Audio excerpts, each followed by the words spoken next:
Let's talk about AEW Dynasty, man. Overall, man, just a show that has taken the critical reception of this promotion like it was always going to come to this day. The shows that had started recovering in January went through Revolution as an awesome show.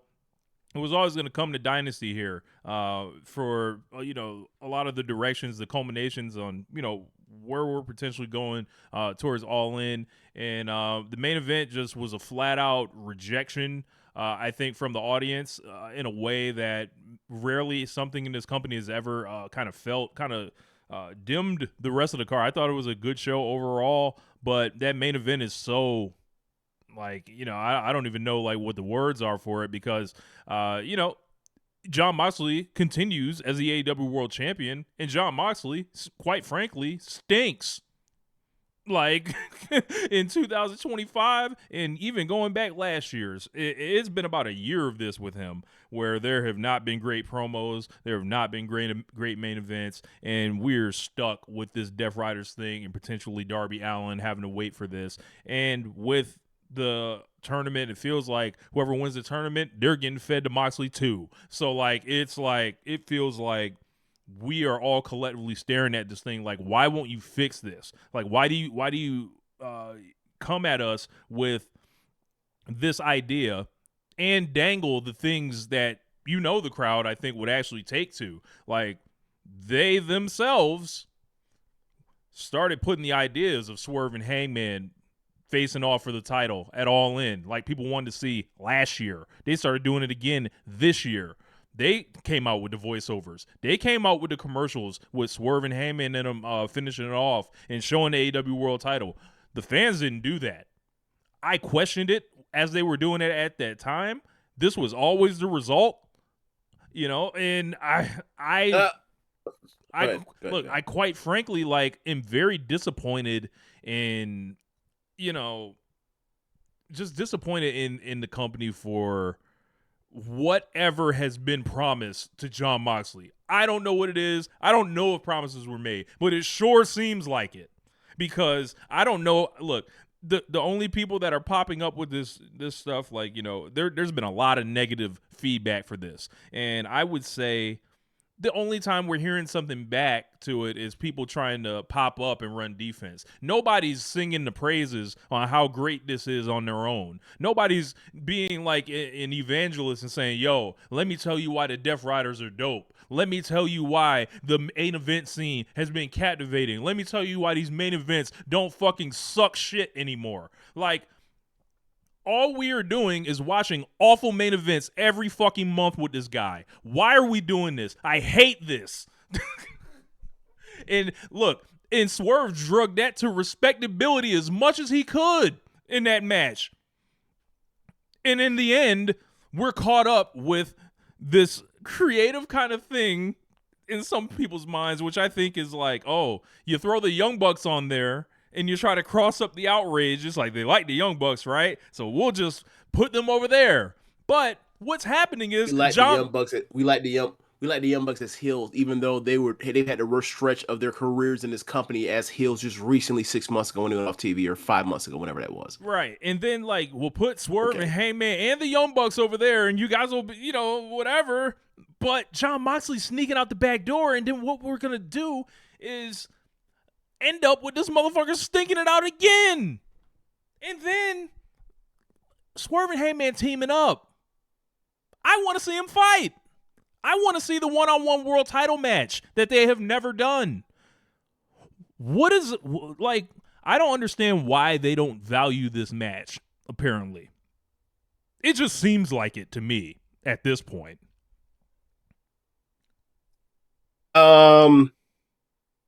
I don't know if it's necessarily the match or this the timing of they've made these plans and what they're gonna do with this belt, and they've never came off these plans what they do with this belt except for when people get injured.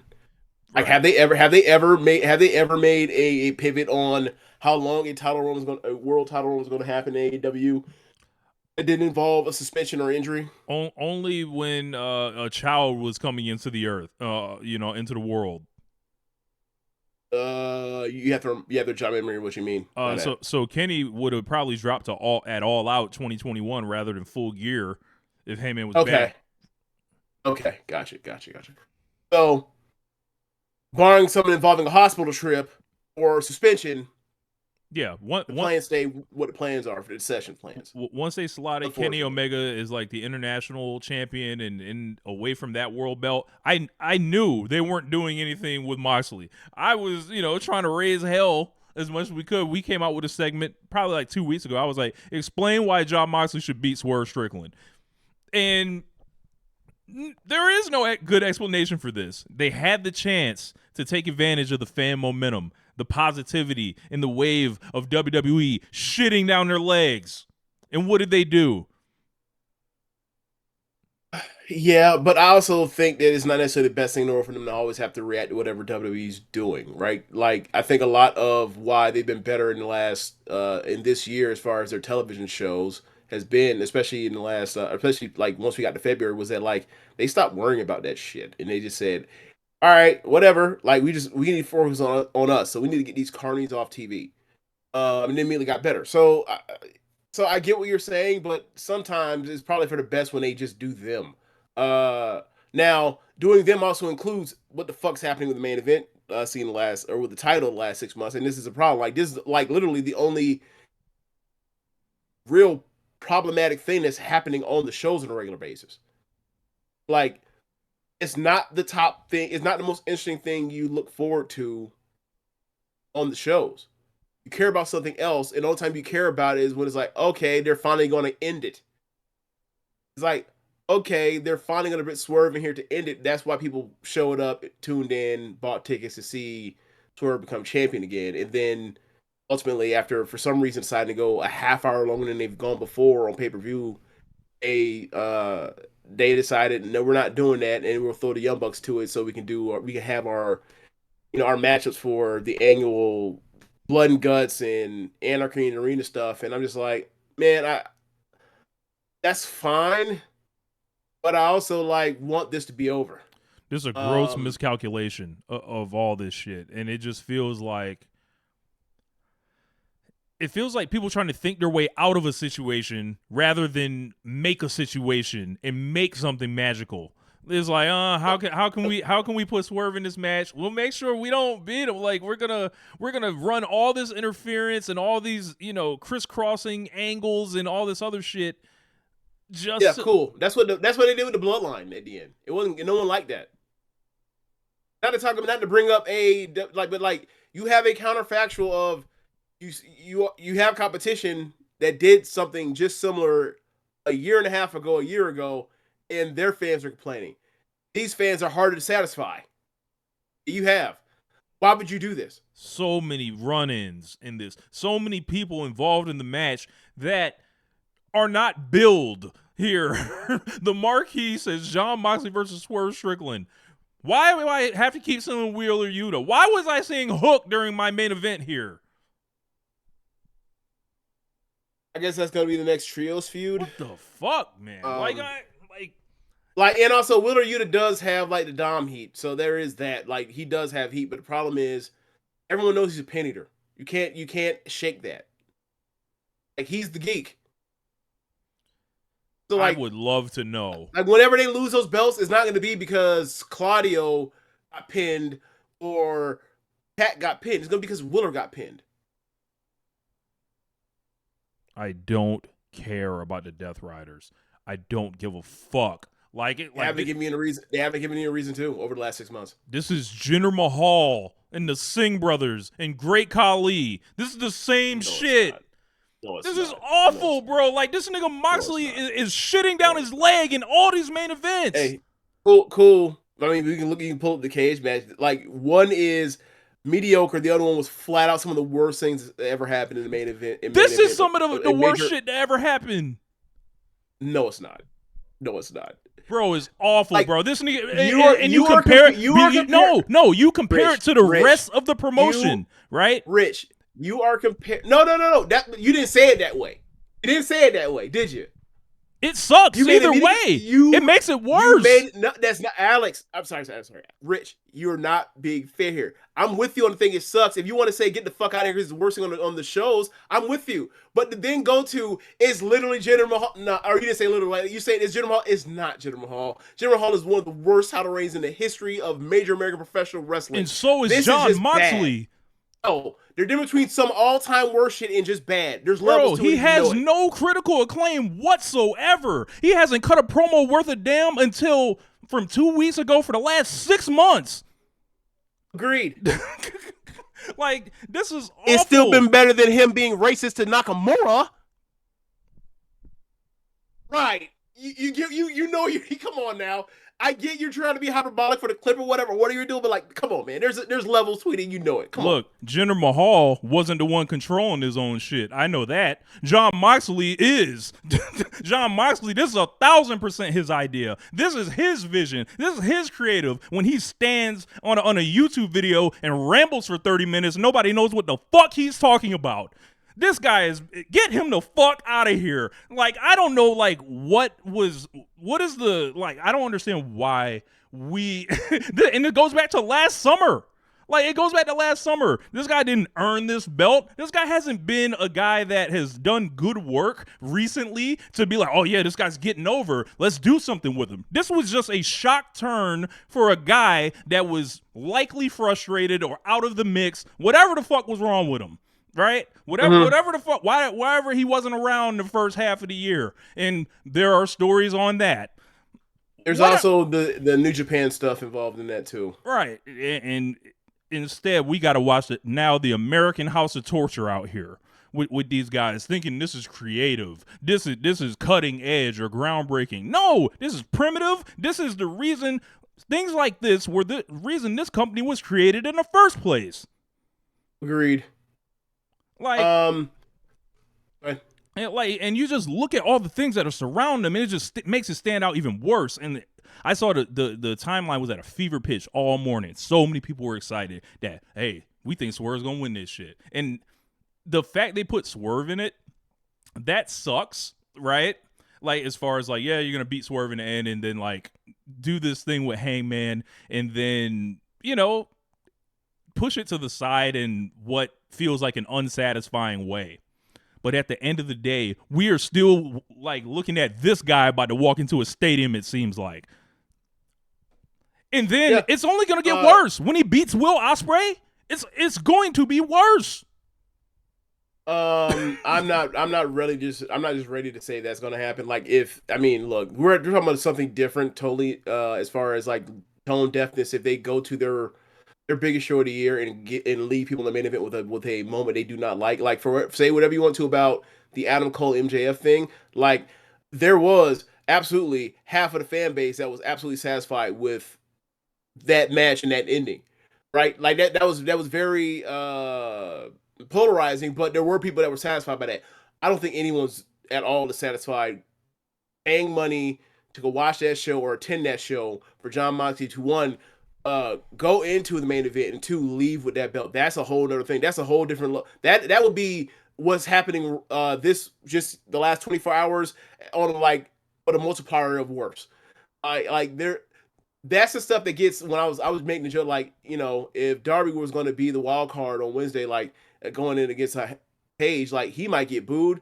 Like Darby comes back after Moxley retains that title, and he's for sure getting booed. Forget a maybe. He's for sure getting booed. He could be getting booed against fucking QT Marshall. That's how bad it would be for him. Because everyone will be like, oh, it's for you. You've been gone for a fucking year. You climbed a mountain. You've shirked all the responsibilities that would take for that people you look for someone to come be a champion, but you get this, and we've had to watch this, and now the destiny is not nearly worth the journey for this, and you're not even part of the journey. That's a part of this that makes this even more frustrating. Is like, anyone that would defend this, it's like, what are you defending? There is no guy that's on the horizon that you see on TV that's gonna rise up and be the person to conquer this. There is a title chase going on with no title chaser currently chosen to be the heir apparent. Like, this is like what they were doing with over the WWE side with the Roman Reigns bloodline stuff before Cody showed up. They had no plan for someone to succeed that shit until Cody showed up leaving AEW. Like right now, this looks like they have no, like on screen, it looks like they have no plan. But if you're someone that knows it's Darby, that might be even more frustrating because like this nigga ain't on TV because he don't want to be on TV. He's doing other things more important right now. Thanks. Great. Now I have to watch Jon Moxley and the Death Riders longer because he wants to go climb a fucking mountain. Stay up on that fucking mountain. Like, and then all our heroes get thrown in this wood chipper, and it's like, all right, what can you do with it? You know, and then it's like Cope gets 3 months with it to mix results, I'd say. And then, you know, Swerve gets 2 weeks, essentially. And I've seen Jay White, Paige, Orange Cassidy. Yep, just all thrown in this thing, and it's like, all right, what can you get out of Jon Moxley this month? And every one of them, to varying degrees, has had certain struggles, I'd say. And I mean, I would say, I don't think Swerve and Orange Cassidy has struggles. I just think that the ending of the match, and it being the result to where, like, regardless of whatever happens in this match, if this match does not have a title change, people are going to shit on this match regardless of however good or not terrible it ever was bell to bell anyway. That was one of those matches where like the quality of the match was no indicator of people's enjoyment of this match, regardless of how it's going to be. It was going to be did you change, and also for the night, did you do the one thing that you booked people into believing you were going to do? And then when you don't do it, you're going to make people mad. When you do it, maybe don't ever put Swerve in that situation. If you knew you were going to do this, you don't do that. You don't deploy him in that way. You're only going to do, you're only going to grow resentment from your fan base.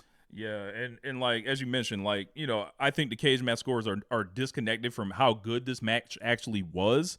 But you say the same for the show. Yeah, but the result is so, Moxley's not just getting judged on this one result. Right, this is like a culmination. Right. I don't disagree. Like, the folks that are dinging it, they're wrong, but I'm not yelling at them. I'm like, I get it. Yeah, I get it. We all get it. It's one of the things where, like, someone's, 5 years from now, someone's gonna look at that match and be like, yeah, was it like a 4 or something? Yeah, they're lower now. It was like a 4 that is not a 2-star match. Like, people would be like, hey man, y'all tripping. Like, no, you need to know the context. You need the context, yes. There was a reign of terror that lasted 6 months, and it could have ended right here with the perfect guy, and one of the perfect guys for it, because like they could, because it could have been. It could have been Omega. It could have been Takeshita. It could have been Fletcher. It could have been like 8 different guys that could have been put in that spot. That could have put the title off Moxley, and everybody would have been happy about it. There are 30 people on this roster I would rather have as AEW World Champion. You probably can make. I mean, given what Moxley's done this last 6 months, you easily make that argument. Like, I don't know, man. Hey, hell, not up Megasis. Look, who had? I'll take it.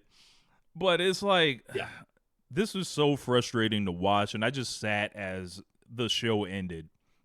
And I was just like, wow, I dropped that 50 or whatever. I didn't think they'd do it like this or whatever. And it was like, I can't believe this nigga gonna do me like this. I done gave you good money. You don't do me like this. It was like, and then the Young Bucks insertion in this thing is like, okay, the Young Bucks haven't been around. People have tried to pull up that papers thing and all that stuff, right? But it's a lot of mind connecting. Like, it's like, we don't know if they're actually going to bring that up. We don't know if they're like, because because they originally were afraid of the Death Riders. Correct.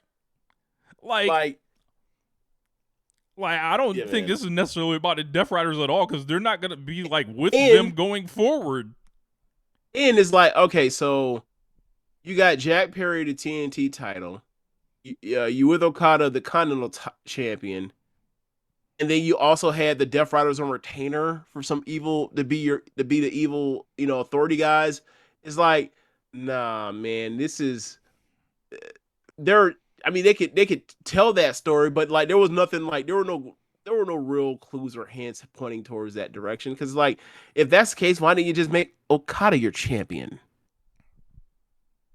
Bingo. You wouldn't need to do like this is what do you call it? It's one too many things. It's a hat on a hat almost. It's like this is not whatever they come up with or whatever. It won't be perfectly pristinely clean, but whatever. They have gotten themselves to this mess. They have attached the Young Bucks to it, as opposed to bring the Young Bucks out in Los Angeles last pay per view for Revolution. We bring them out here in Philadelphia, Pennsylvania. Okay, all right. Yeah, and they're back as heels or whatever, and who knows what they're doing now? You know, After our least favorite run from the Young Bucks in that as heels in that way. And they've been heels before. They had better matches when they were heels. This was like this last run they had was the worst or whatever else. So yeah. it's like, okay, man. Yeah, they'll come up with something like presumably for whatever, and then Hangman, him coming out there the way they had to do the interference and all that. Like it was like he's like he doesn't know whether he's. Am I going to hit or Swerve or Moxley? I was like, you hate both of them. Double clothesline. Who gives a shit? Oh man. Am I incorrect in saying he's had Texas death matches with both of them? Does this sound like something you could be objective about? He hates both of their guts. You lucky he ain't come down there with a gun and shoot both of them. Yeah. I questioned the direction ahead of time, and I have even more questions now because I haven't really asked what's going on, where's it going. I'm like, all right, we gonna see, because I think people are not going to be thrilled with this because they just see they just see it as like, oh, you see it as less than, so why should we care about it in this way? And those are the most passionate, vocal fans that drive the discourse for this promotion, which needs positive discourse from it, because what are they fighting against? They're fighting against a PR machine on one end. They're fighting against a cult on another. So it's like, if you can't even rally your fans to go up for you, it's going to be even tougher. And it's going to be like, you're going to be out there taking days off of Twitter, Tony Khan, like you're doing right now. Like, right. So one thing I will say is that, like, regardless of, I think that the attendance stuff is ahead of the TV rating stuff and viewership stuff, because like the Death Rider stuff actually does good ratings. People still view them as stars. The problem is, like, there's no reason to care about these people that have been presented and pushed as a top act for entire run of AEW history and Moxley, and then the Death or BCC into Death Riders. Like, people still regard them and have regard to them, but they're not enthused to see them anymore. That's the biggest problem. Is like, you had this act that was always at this, the Elite versus them, the Jericho shit versus them. It was always that, in whatever group it was, the Claudio Moxley, contingency was always this thing that the people, had in regard of, like, yeah, these people that, if you beat them, it means something. And then people still hold that to be true, but they don't have a reason to care about it because they're doing boring, uncompelling shit. And it's like, just fix the uncompelling part. Either move them down the card or make them compelling. I don't think it's that hard to do either, but somehow they've managed to keep both of these bad elements around. I don't get it. I just don't. It's been very frustrating. Yeah. I didn't want to watch Mox's MMA in the match. I didn't want to,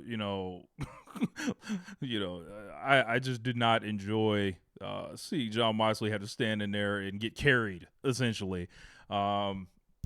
That's what it felt like to me. I was getting messages the whole time on my phone from, new friends that are newer to watching wrestling, asking me questions about Jon Moxley. And I'm like, this is just what it is, bro. Like, so, he's a bad heel. Yeah. We have the history of it. I keep saying it almost every week. We know he's a bad heel. He's had 2 shots at it. One where he had almost no control of it, and this time where he has almost all the control of it, and he's bad. He's just bad heel. Yeah. He's one of those people that thinks too hard about it and, like, you know what, I don't want to be a cool heel. All right, bro, we want to watch cool matches. So if you can figure out a way to be entertain us while being dastardly in a way like almost every good heel character has ever done in the history of pro wrestling, from Terry Funk to Ric Flair, like, then yeah, like, if you don't figure it out, you need to move the fuck on. You need to move down the card. It's that simple. Like, there's too many good pro wrestlers doing good work and having good programs and good matches on a consistent basis at AEW, men and women, in tags, in trios for this to be what's happening right now. Like, nah, man. Like, we're finna get to it in a second when we move on for this, but like, we are going to praise FTR for an all-time heel turn. This ain't exactly the friendliest FTR podcast in the world. But even they know how to go have great matches and good programs or being evil or being like the not cool heels. Even they know that. Go back to WWE, Jon Moxley. I got nothing else, man. Like, holla, you know. Let's go down, man. International